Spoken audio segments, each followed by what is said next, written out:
Hey guys, it's Trapper with Trip with Dad, where every trip becomes a story you'll tell for years. You know, sometimes we just need to plan for the unexpected. And the reason I say it like that is because there are so many things that can happen on a fishing trip with your kids that was not in the plans.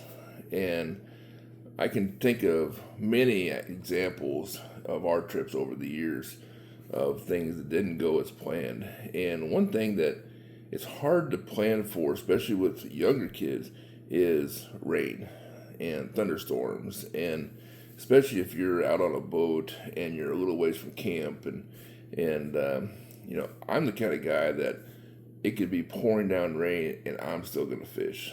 And I could fish in the rain all day, and I have fished in the rain multiple times all day long. However, my kids are not that way. And there's a good chance that your kids are like that too. There's a time that my boys and I were up in Canada, and we had just fished around this little point out in this bay. And it's actually a pretty cool time because my son Micah actually caught his first northern pike all by himself, cast out with his own lure he picked out. He caught that. It was an exciting moment, and then turned around and caught his first walleye by himself, and that was such an amazing time. And then it started to rain and sprinkle a little bit, and I noticed a shift. I noticed a shift in both my boys. They didn't want to fish anymore, and I could have tried to force them to fish more, but that wasn't going to be the right way to do things. I'm on a trip with them. This is their trip with their dad on the trip with them. Is how I look at it. And so I pulled the boat to the shore. We got out on the shore. We ran around and explored the island. And that was an awesome time because I have pictures of both my sons and I, getting the kind of selfies together, sitting on the shore on the rocks, just listening to the water and talking about. I don't even remember all the conversation, but I know we talked a lot. And those kind of things are what you have to plan for. Maybe you're fishing at a local pond and you see a storm coming up, and you guys just barely get back to the truck or the car, and you sit in the car and it just pours down rain on you. Those are the kind of things, by the way, you remember for years, I guarantee it.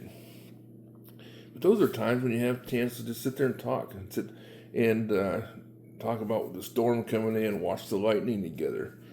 Things like this that just we don't think about planning for. And one of the things that I want you to be aware of as well is there's going to be times when everything seems to be going really well, and all of a sudden you're going to hear, "I'm bored. I don't want to do this anymore." And Dad, I want you to know that's okay to hear that. It's actually a signal to you to go, you know what? Let your guard down and approach them with compassionate curiosity of why. And then let them pick the activity. Maybe they want to go back to the house. Maybe if you're away for a couple of days, maybe they want to go back to the camp or to the cabin or wherever it is, and they just want to hang out. Maybe they want to go look for bears if you're up north, or who knows. And you know what? Let them pick, and then be okay with what they pick, no matter how big or small that is. And I guarantee you, if you have in your mind that you plan for what may not work or something that you just completely unexpect, it'll make the trip so much better, and you'll never forget some of those memories, I guarantee you.